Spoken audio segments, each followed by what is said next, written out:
حیض عبادات سے رکاوٹ ہے۔ حضرت عائشہ رضی اللہ عنہا فرماتی ہیں، ہم حیض کے ایام میں روزے کی قضا کرتے تھے لیکن نماز کی قضا نہیں کرتے تھے۔ نبی صلی اللہ علیہ وسلم کا سیدہ عین الف عشہ کو حائضہ ہونے پر تسلی دینا۔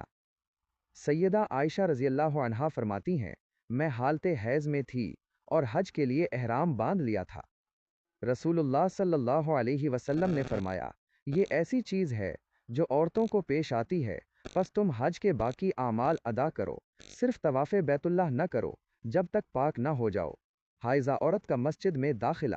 نبی صلی اللہ علیہ وسلم نے فرمایا، میں حائضہ عورتوں اور جنبی جنابت کی حالت میں افراد کو مسجد میں داخل ہونے کی اجازت نہیں دیتا۔ نبی صلی اللہ علیہ وسلم کا حائضہ بیوی کے ساتھ حسن سلوک۔ حضرت میمونہ رضی اللہ عنہا کہتی ہیں، نبی صلی اللہ علیہ وسلم حائضہ بیوی کے ساتھ ایک چادر میں لیٹتے جبکہ وہ حیض کی حالت میں ہوتی۔ حائضہ عورت قرآن نہیں پڑھ سکتی۔ نبی کریم صلی اللہ علیہ وسلم نے فرمایا، حائضہ عورت اور جنبی قرآن نہ پڑھیں۔ نبی صلی اللہ علیہ وسلم نے کپڑے سے حیض کا خون دھونا سکھایا۔ سیدہ اسماء بنت ابی بکر نے فرمایا، نبی صلی اللہ علیہ وسلم نے فرمایا کہ اگر کسی کے کپڑے پر حیض کا خون لگ جائے تو اسے رگڑ کر دھو لے اور پھر نماز پڑھ لے۔